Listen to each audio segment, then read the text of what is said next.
And it's time for Pickens Power Half-Hour Dragon Talk, Monday night, 7 o'clock, and we're at Schottenkirk Ford. And you can follow us on Twitter at FetchYourNews, hashtag Team FYN Sports every Friday night. We want to thank Johnny's New York Style Pizza for providing the meal. We have head coach Chris Parker here with us tonight. We're going to see if he can give us some insight to last week's game and next week's game. If he could get past talking about Auburn, we had to get him off that. No, Tennessee. Was it Tennessee? Yeah, Tennessee. All right, because we had to get him off that. So anyhow, I've got my co-host here, R.J. Casey, with me here tonight. Our guest tonight, defensive end Devin Grant and defensive end Jordan Burton. Welcome, guys. Glad to have you. And Coach Sparks is with us tonight. We're talking Quad A Region 6 football. The Dragons find themselves 3-4 in the season, 2-1 in the region. Dragons will be hosting the Ridgeland Panthers this Friday night at 7:30. So let's take a look at the region before we get started talking with Coach. Here's how Quad A Region 6 breaks down. Ridgeland is 3-0. Northwest Whitfield is 3-1. Pickens is 2-1. Heritage is 2-2. Southeast Whitfield is 2-2. Gilmer 0-3, and Lafayette is 0-3. Last week's scores: Heritage was taken out by Ridgeland 56-14. Gilmer lost to Southwest Whitfield 13-0. Pickens coming off a loss to Northwest Whitfield 50-41. Upcoming games this week: Ridgeland will be here to take on the Dragons. Northwest Whitfield taking on Gilmer, and Lafayette and Heritage. Coach, this is one of those back and forth games, but 51, a lot of points there, back and forth. What kind of happened here the other night? Special teams, it looks like special teams had a good night. Yeah, we made a couple plays on special teams. We made a couple mistakes too. But offense, I believe we ever moved the ball on them. Special teams made a few plays. And, defensively, we made a few stops, but we didn't make key plays. We told the guys for the game, I think we were on here last week, and we said, a team like Northwest really good at on offense. It's really important that when you get them to third or fourth down, you got to win that down and get them off the field. And, there was times when they got really long runs or good plays on first or second down, and we obviously didn't like that. But I thought the key to the game was a few times we had them in fourth down, and we didn't stop them, and then it turned out to be the difference in the game. But I was proud of the guys. The effort was there. The execution, sometimes, all three phases just wasn't there. Well, Coach, just a quick note, 192 yards passing, 355 total yards, 159 on the ground, and 196 in the air. I don't think in 3 years, this is our third season, I don't think I've ever come and talked about the passing yards being over and above the rushing yards. So, is it 2 touchdowns? Let me give real quick here. Jacob Brumby had 16 completions on 28 attempts, 192 yards and 2 TDs. Stryker had 1 completion on 1 attempt for 4 yards. So, but I think that's the first time I've seen. This is our third year that I've seen the passing yards higher than the rushing yards. What led to that? Because you had the game got in a situation you had to start airing it out, and you weren't getting it on the ground. Of both. What was weird about the game was it was a high scoring game, but it was not ever really out of reach either way. I think we went up 13-0, and then after that it felt like it was a touchdown either way. And they actually, at the end of the game, it was 43-41. We were behind, and they scored to make it 50-41. So it never really felt like we had to throw, like we were down 20 points or something like that. Sometimes when you have a game like that, your passing numbers are a little distorted. The truth was Friday that, Northwest did a good job of taking away some of the running lanes and doing it by moving people into those areas, which opened up some opportunities to throw the ball. And then I thought Brumby and receivers, O-line, everybody did a decent job of giving us that opportunity. Anytime your team is going up against a really good offense like Northwest, it's hard to, you don't feel as obligated to be as conservative. And so maybe knowing that we had to score, we were able to call a few more of those plays or give our kids a chance to make plays. But a lot of it had to do with most of our plays are packaged where it could be a run or a pass based on what we see. And so it just so happened a lot more of them were passes Friday. Well, according to this, I want to say according to this, your first quarter, 15-13. Second quarter, they were up. They scored 21, then 15, and then the third quarter 7-6. So, and then the fourth quarter, both teams got a touchdown. So you're exactly right. It never was a position where, hey, we need to just start launching this ball to try to get back in the game, because you were in the game the whole time. Guys, let me talk to both of you guys here, and you both can answer as defensive ends. I always say the reality is you have to own the scoreboard, and the scoreboard says they got 50 points up there.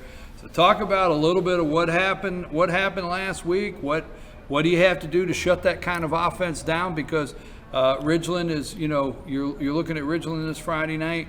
So talk a little bit about having to shut this down and what took place Friday night.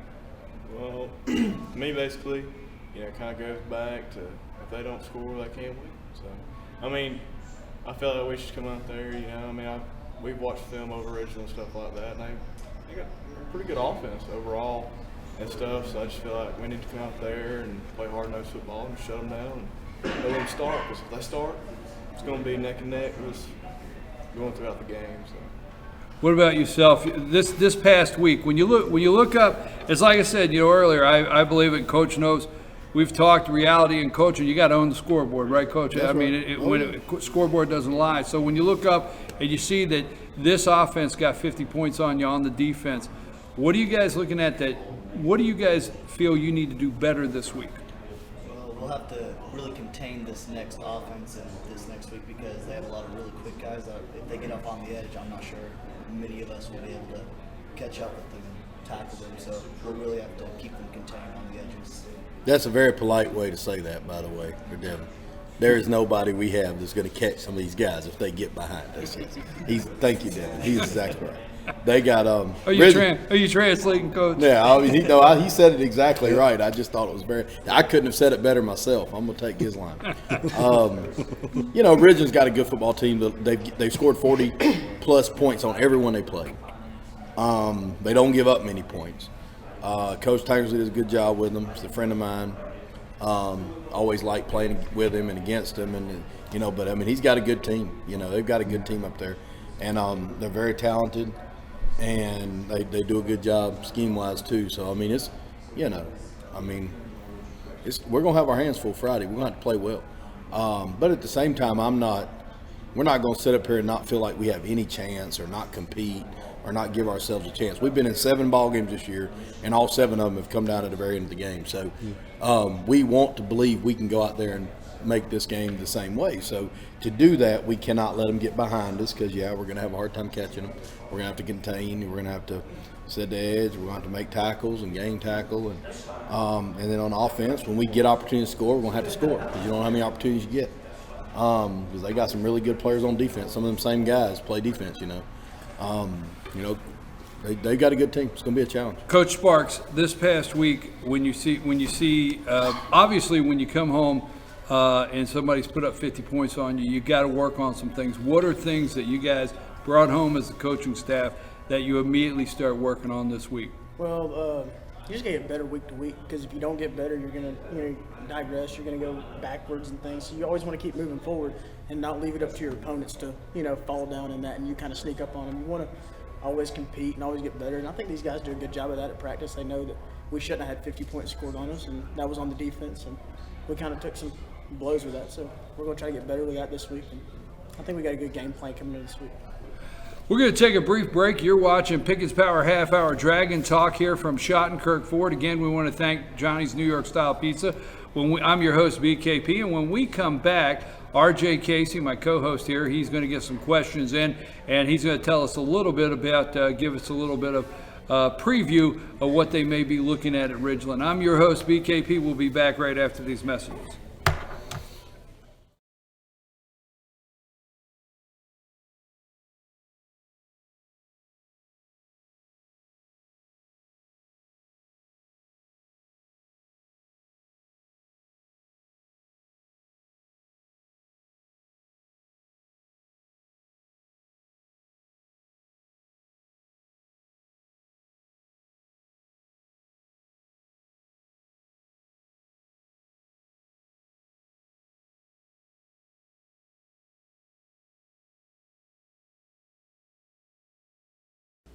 I'm Sheriff Dane Kirby, and I'll stand up for you. I'm Stacy Nicholson, Sheriff of Gilmer County, and I will stand up for you. Stand up and speak out. No matter how rich, cool, talented you believe yourself to be, how you treat people ultimately tells all. I am Allison Sosby, District Attorney, and I'll stand up for you. El Rey and Elijah. El Rey Mexican Restaurant. Family owned and operated, and a local favorite for families, parties, and meetings. Great prices. Friendly service and delicious Mexican cuisine. Patio dining available. Come sing in Carlos's Cantina every Friday 9 to 1. Eat in or take away. Same location for 14 years. Open 7 days at the corner of Maddox Drive and 515. North Georgia's favorite Mexican cuisine. El Rey and Elijah. Pizza Hut makes great pizza, but they can't tell you what a gift it is. I can. They took a grilled cheese and combined it with stuffed crust pizza. To think, I almost wasn't here to try it. How did you? It's not important, Jan. What's important is that I watched the sunrise this morning. Then I got to stand in a room filled with this pizza. And later I'll stare at the ocean. Or maybe I'll learn Russian. Or listen to jazz. Or try my hand at needlework. Or open a door for a beautiful woman. Or read a human interest story or make dessert wine. Or ride a wild horse. Or experiment with watercolors. Eat every slice like it's your last. Especially you, Doug. Especially Doug, right? You care about Doug. The grilled cheese stuffed crust pizza. Proof that no one outpieces the Hut.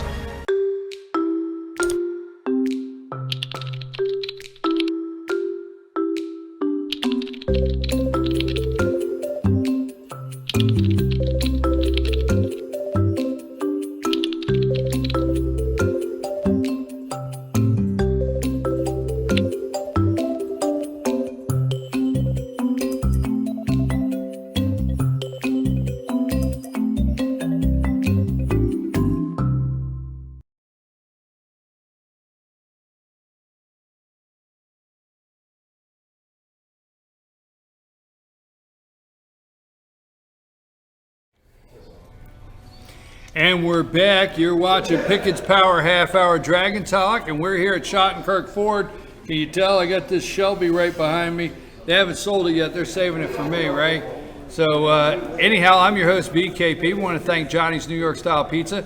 My co-host here, RJ Casey. You can find his articles. You go to Pickens, FetcherNews.com, Pickens County, and you click on Team FYN Sports. That's Team FYN Sports right at the top there at Pickens County, FetcherNews.com. Read RJ's weekly column that he puts up. He follows the team. And every Friday night, he is tweeting out highlights. If you're not able to make the game, you can follow us on Twitter at Fetcher News, hashtag Team FYN Sports, hashtag Pickens Football, and RJ Casey is always putting highlights up.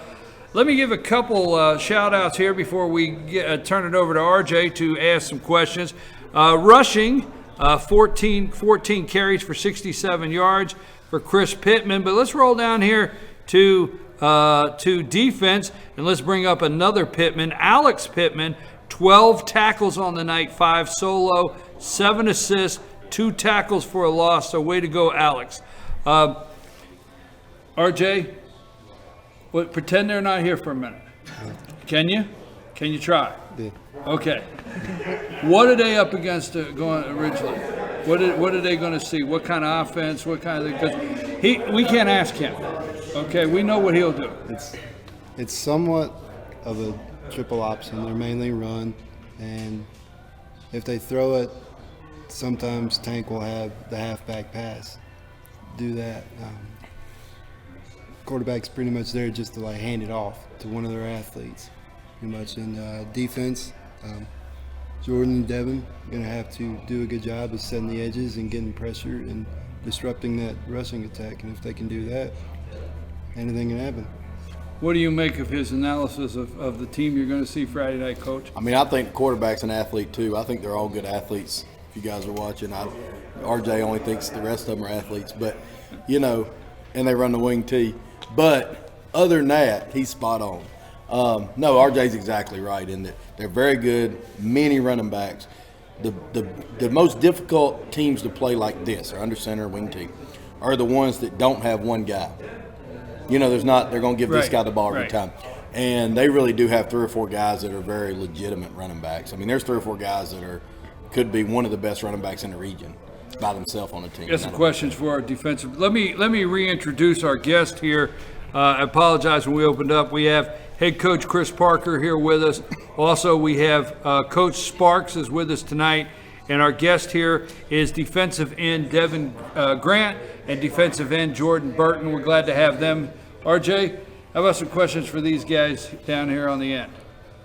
Well, as we were talking about with the running attack that you're going to see with Ridgeland on Friday, and what things in practice are you going to go over, like when to possibly rush, what to look out for, and how to contain edges? Well, really for defensive line, we have a very strict coach, so we kind of just have to trust him to tell us what to do, but we just have to make our reads right and be able to fill the gaps that we're supposed to. Yeah, just read your keys and read keys, take where you need to go, make a tackle, make a play. There you go, Coach. There's a show. There's a show. Right? Hey, you got a question for Sparks too, right? Listen, Yeah, go ahead, RJ. I got a question for Coach Sparks. Can I ask one? Yeah, Go ahead. Ask Coach Sparks how many points he said Tennessee was going to beat Alabama by. He trying to divert. Can we talk about that? Okay, go ahead. When you give up 50 points on Friday, it's a little discouraging, okay? Yeah. So I was a little discouraged. Then I got home on Saturday and I was discouraged. Then you watch Ridgeland play and sometimes it's discouraging. Mm-hmm. But knowing that he told me Tennessee was going to beat Alabama and they beat them by 6 touchdowns just made me a little happy. It brought a little joy into an otherwise You should be happy to know that, Coach Park, that you were able to bring joy. Hey, I do what I can. Yeah. All right, ask a real question, RJ. Ahead, I'm RJ. just messing around. Again, with Ridgeland, we know what they're going to do and everything. And is there something that you see that you can focus on, maybe not completely stop them, but contain them a little bit? Well, we've been watching film, and we just got to play disciplined football. And like these guys were saying, Coach Nelson, who does a very good job with this stuff internally, is that we have to get our keys. We have to line up right. That's half the battle, is lining up right, get in the right position, so these guys can make plays. If they're all lined up wrong, and it's not even setting them up for a good play or for them to have success. So we just got to line up correctly, make sure that they read their keys right, and do the best that we can. We've been working on that. You do have a task ahead of you in containing these guys. We've been talking about containing. I mean, they put 56 up against Heritage. They put 48 against Lafayette. They put 48 against Northwest Whitfield. You did similar there. They put 48 up against Chattahoochee. These guys light up a scoreboard. But in all fairness to the Dragons, we just come off a week where you guys can do it too. You can light up a scoreboard. It's going to be who has the touchdown at the end of the game. Yeah, it's we just got to hang in there, and we play games where we've won and lost games over the years 10-7, and we've won and lost games now 50-40 something.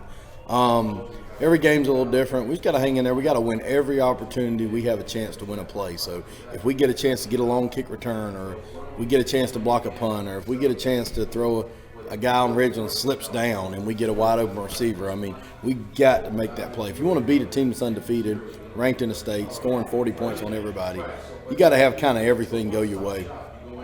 But the truth is, other than that, we feel like we can hang in there and compete. So I don't want our guys to feel like we're playing somebody we cannot be on the field with. That's not fair either. We just want them to know that we've got to do everything right. And Friday night, as poorly as we did at times, one or two of those plays differently, and that's a totally different game. So, I'm excited for the opportunity. It's been a fun year and been a challenging year so far, in that every game's been its own battle and been every game's just been a challenge in its own way. And this will be no different, So looking forward to seeing how the guys perform and execute and bounce back. Totally different offense, equally as explosive probably, but totally different in what they do than Northwest. So hopefully we'll respond better. And I'm proud of the guys, regardless of what they do on the scoreboard. But I'd like to see us perform a little better on Friday night, all three phases. According to the stats that I'm seeing here, they've only passed for 451 yards this year, but they've put up 2,432 yards already on the ground. Yeah. And they got three guys here. Montgomery is 449. Shelton is 726 yards, and Moore is 647 on the year. So you do have, like you said, they have 3-4 guys to go to. Yeah. How do you prepare for something like that? There's a Watch couple the of different Tennessee ways. game. No, that just brought a little joy to me. Then I got back to reality. We had to go stop these guys. But and I went to Alabama, by the way, so I'm not one of these Alabama people like him that just pulled for a team. I went to the University of Alabama. But stay focused, Coach. I'm trying to help you out. I'm available Coach in the morning for Good Morning all from the office if y'all need some opinions. Hey, my alma mater's 7-0. Yeah. If when you're playing a team like this, you got two different ways you can do it. You can kind of focus on one part of it and say, we got to stop this and make them do the other things. Or you can just go out there and basically play your reads and keys, your gaps, whatever you're going to play, and just try to be sound against all of it. I don't know which one we'll exactly do. I don't want to tell Coach Tankersley that. But it's impossible to stop all three of them guys, is what I'm saying. You got to kind of keep them in front of you, play your gaps, hope they make a mistake. Or you may say, okay, we're going to stop this one thing. We're going to get all the technique to stop this one part of it. But the answer is when they have more than one weapon on offense, it's always the hardest thing to defend. And that was what the problem was with Northwest. They were really good at the quarterback receiver position, and the running back ended up looking like, Herschel Walker out there running on us. So it made it challenging. Put more people in the box, they threw it, got them off, they ran it, So it'll be challenge Friday too. We're going to take another brief break. I am BKP, your host. We're at Schottenkirk Ford. That is down here in Jasper on the southbound side of 515. And we want to again thank Johnny's New York Style Pizza for providing the meal for the players and coach tonight. We'll be back after these brief messages to wrap up this episode of Dragon Talk.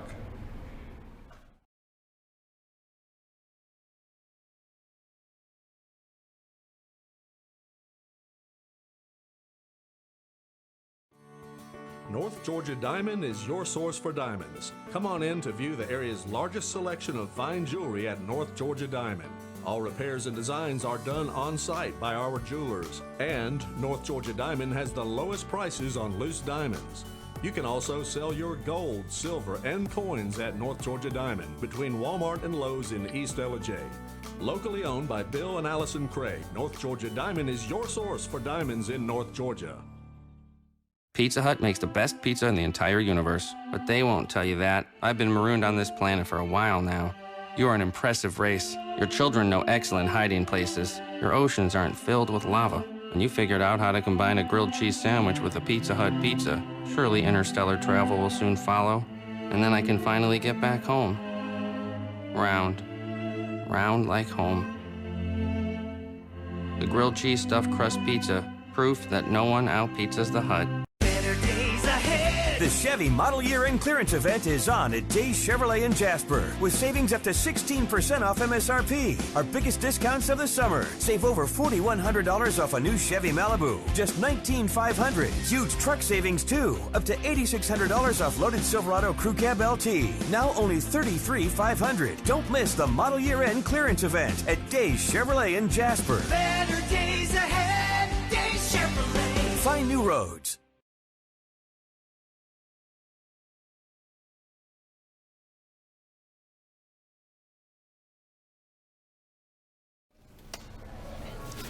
And folks, we're back, and this is Pickens Power Half Hour Dragon Talk. We're at Schottenkirk Ford here, again in Jasper on 515. They're waiting for you to come down and check out this Mustang, this Shelby Mustang here. You want that? We'll get it for you next on the way paycheck. Home. Next paycheck, okay. But we want to thank Johnny's New York Style Pizza. We're talking Quad A Region 6 football, and we are getting to that point of the season. It's time to start talking about how the next wins could balance some things out for extended play after regular season. Coach, let me go right into that. How big is this game to the Pickens Dragons as far as where you're at in the region at this point? Well, it's important, and we kind of talked to our guys about this Friday night, and we'll probably talk about it again tomorrow, but it's important to always revisit what your goal is and what your genuine purpose is and anything you're doing in your life. But with our team, we've said all along we're trying to get in the playoffs, we're trying to win in the playoffs. We did not say we're trying to win X amount of games or we're trying to go undefeated or anything like that, because all that stuff's like arbitrary. It has to do with the officials and all kind of things. Right. And so we said, look, we want to get in the playoffs. We can be good enough to get in the playoffs. And then whoever we play, we want to give ourselves that one night, have a great opportunity to get a win, which is something we hadn't been able to do. So that's still in front of us. We got one region loss. We've got to win 3 region games to make the playoffs, essentially. Right. We got 2. So, I mean, if we win one of these last 3 games, we're probably going to make the playoffs. If we win 2 of them, we can be the 3 seed. If we win all 3 of them, including Friday, we would probably tie for the 1st seed, which Right. would get into a tiebreaker situation, and that's not even worth rehashing right now. Let's win it first, and then we can talk about that. But the reality is 1st, 2nd, 3rd, and 4th are all technically possibilities for us still. And, of course, 5th. I mean, we could lose all the games, and we would be out of the playoffs. But we should, with 2 wins, be able to finish above 2 teams, which is only 7 teams in our region. So, you know, we got to be in the top 4. But this is for the whole entire region, for every team in the region. This is all of them are big weeks, but this is the big week where you start finding your balance of where you could be. Well, and you look at those standings, I think Ridgeland has 3 wins, Northwest has 3 wins, so they're in the playoffs essentially. If we could get another win, that'd be 3 wins, we'd be in the playoffs. I think Heritage and Southeast have 2 wins. If they could find a way to get another win, they'd be in the playoffs. All of us can't all win 3 games. If you really look at it, you can figure that out. So for all of us to win 3 games, or the first 4 that win 3+ games are going to get in the playoffs essentially. Unless there's some 3-way tie, I guess there's probably a weird way that could be different. But we've been telling our guys all along, you know, we wanted to win every game. But ultimately, we had to be good enough to get 3 region wins, get in the playoffs. If we had 4 region wins, we were going to have a little better seeding, which may give you a better opportunity to win. If you had 5, you were going to have a little better seeding, you know. So all of our goals in that regard, all of the goals that we have for ourselves and for our team this year are still in play. That's hard for a high school kid to understand when you lose, but the reality is this is what our goal is. And so if we can win Friday, we would be tied for 1st place. And assuming we'd win the next 2 weeks, we would finish tied for 1st place if all those other teams kept winning. So we've got a great opportunity Friday. Well, I think you have the team. You have a good football team. They're solid all the way around. They've worked hard this year. They have played competitive football every Friday night. Right. All 7 games have been close. All 7 games. Let me ask you guys to close out. Both of you answer this in your own way. You ready Friday night because you got high-powered offense. You got guys, 3 or 4 different guys who are going to touch the ball, not knowing where it's coming from sometimes. You guys ready to do that containing, keeping them inside, or whatever your coach? You got a real strict coach. What did your coach tell you were ready to do Friday night? Basically, just make plays, be in the right spot at the right time. You know, just have a good game. Because we have a good game, and everybody does their job. We'll come out with a win. Do your job. What about you? Got to do what you're supposed to do what your coaches do, and if we all do that, then we should be able to compete and even shut them out from their run game and force them to pass, and kind of hope our DBs get some picks. Well, folks, it is fall. It is starting to get cold. It's time to get the sweatshirts out. That's that kind of football. It's football weather. RJ gave me a weather forecast for Friday night. What's it looking like, RJ? It looked like what? It was going to be 66 is the high, 40% chance of rain. Supposed to rain Friday. And I'm supposed to come to this game. I would give a rain jacket on. I'm going to be on the sideline, Coach. Hey, we're excited to have you. We need to get him a hat to wear on the sideline because I don't want Coach Tangersley thinking that he's over there cheering for Ridgeland. You know, we need him over there. Okay, give me a hat. Get him a hat. Give me a hat Friday night. I'm going to be down there. I'm looking forward to it. I'm going to get an opportunity to watch the Dragons play this Friday night. Be down there with RJ. I'm going to do a real extensive photos this Friday night, to highlight the team. I look forward to it, Coach. Coach, you got a good team. I wish you well Friday night. Guys, we'll be back Monday night rain or shine, right, RJ? Yes. That's right. With Johnny's New York Style Pizza at Schottenkirk Ford. And don't forget, Monday through Friday from 8 to 10, BKP, Good Morning from the Office. I get a little opinionated.